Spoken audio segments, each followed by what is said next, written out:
modernisasi dan masa imperialisme Jepang. Pertama, restorasi Meiji atau awal modernisasi Jepang. Pada awalnya Jepang merupakan negara feodalis yang dipimpin oleh Kaisar Shogun Dandai. Tak jarang mereka melakukan perebutan kekuasaan. Pada awalnya, negara Jepang merupakan negara yang sering berinteraksi dengan bangsa barat atau bangsa asing. Namun pada saat yang sama pada waktu itu, Kaisar Shogun Tokugawa membuat sakoku atau negara tertutup yang berisi tentang larangan warga Jepang berinteraksi dengan warga asing dan sebaliknya. Lahirnya Konvensi Kanagawa oleh Commodore Matthew Galbraith Perry. Galbraith Perry berlabuh dari Amerika ke Jepang dengan menggunakan kapal hitam yang dilengkapi senjata yang lebih superior daripada Jepang. Kedikdayaan AS atau Amerika Serikat memaksa warga Jepang atau bangsa Jepang untuk menandatangani Konvensi Kanagawa yang berisi tentang kesediaan bangsa Jepang untuk terbuka untuk warga asing dan pelabuhan-pelabuhannya untuk digunakan oleh warga asing untuk berdagang. Akibat Konvensi Kanagawa, rakyat Jepang merasa kehilangan martabat dan di bawah Kaisar Kumail, rakyat Jepang menuntut pemerintahan Shogun dihapus dan kekuasaan sepenuhnya berpusat di tangan Kaisar.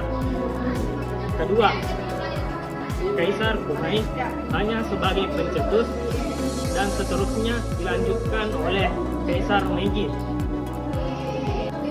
Dan inilah yang dimaksud sebagai gerakan restorasi Meiji. Pokok restorasi Meiji. Pertama, bidang perindustrian. Dengan mengadopsi teknologi dari barat, Jepang membangun industri senjata, galangan kapal, dan peleburan besi. Kedua, bidang perdagangan, mengembangkan pelabuhan-pelabuhan menjadi pelabuhan modern. Ketiga, bidang militer, menerapkan kebijakan wajib militer kepada laki-laki yang berumur 21 tahun. Jepang juga memesan kapal perang modern bertenaga uap dari Belanda.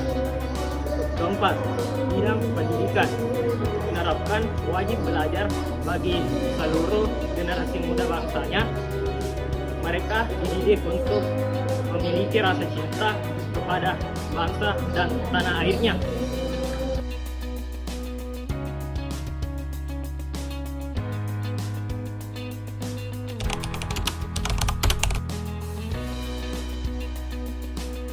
Tanggapan tokoh-tokoh pergerakan nasional. Tokoh-tokoh menganggap bahwa menyerahnya Belanda kepada Jepang merupakan era baru bagi bangsa Asia agar bisa merdeka dari diri sendiri. Keyakinan itu bertambah ketika Jepang memperkenalkan diri sebagai saudara tua bangsa Asia dan juga mengeluarkan propaganda 3A.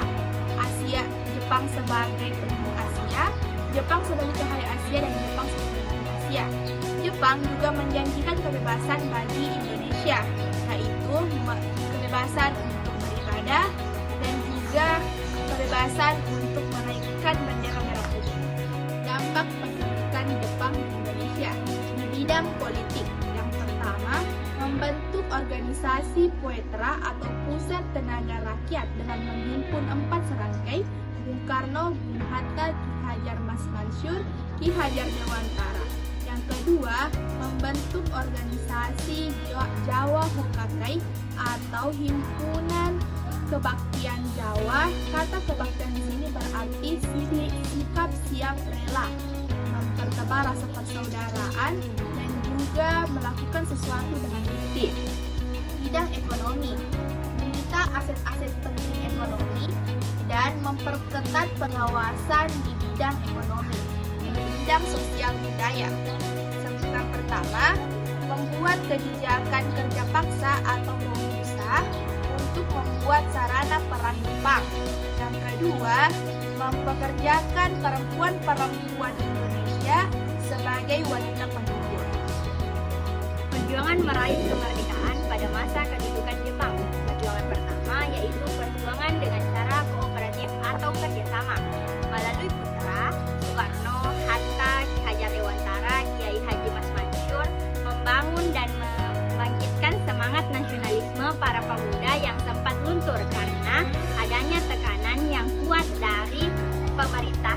Hindia Belanda. Perjuangan kedua itu dengan cara gerakan bawah tanah terbagi menjadi 3 kelompok. Kelompok pertama yaitu kelompok Sukarni melalui Sandenbu atau barisan propaganda Jepang. Mereka menghimpun semua tokoh-tokoh pemuda seperti Adam Malik, Kusnaini, dan Pandu Wiguna serta menggembleng para pemuda untuk berjuang demi kemerdekaan Indonesia dan menyebarluaskan cita-cita kemerdekaan.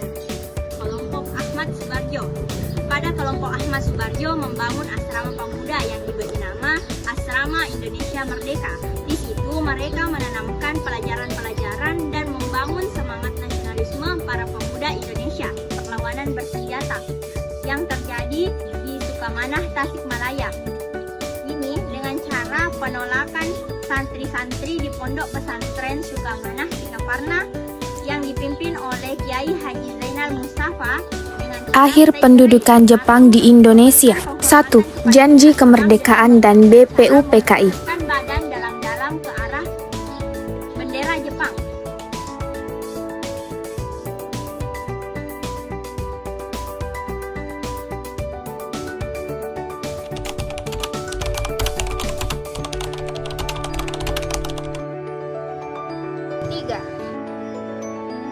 Pada tanggal 1 Maret, Jepang di Jawa, yakni Jenderal, mengumumkan dibentuknya Dokuritsu Junbi Chosakai atau biasa dikenal dengan sebutan BPUPKI. 4. BPUPKI diketuai oleh Dr. Rajiman Widyodiningrat yang bertujuan untuk menyelidiki berbagai hal mengenai aspek politik, ekonomi, pemerintahan, dan hal-hal lain yang dibutuhkan bagi pembentukan suatu negara merdeka. 5. Pada sidang pertama tanggal 29 Mei sampai 1 Juni 1945 dengan pidato terakhir, Insinyur Soekarno mengemukakan yang pertama, kebangsaan Indonesia. Yang kedua, internasionalisme atau perikemanusiaan. 3. Mufakat atau demokrasi. 4. Kesejahteraan sosial. 5. Ketuhanan yang Maha Esa. 6. Konsep yang ditawarkan oleh Insinyur Soekarno ternyata tidak mendapatkan persetujuan dari para peserta, hingga BPUPKI membentuk panitia kecil yang biasa kita kenal dengan istilah Panitia 9. 7. Pada tanggal 22 Juni 1945, BPUPKI berhasil merumuskan Piagam Jakarta dengan isi yang pertama, ketuhanan dengan kewajiban menjalankan syariat Islam bagi pemeluk-pemeluknya. 2. Kemanusiaan yang adil dan beradab. 3. Persatuan Indonesia. 4. Kerakyatan yang dipimpin oleh hikmat kebijaksanaan dalam permusyawaratan perwakilan. 5.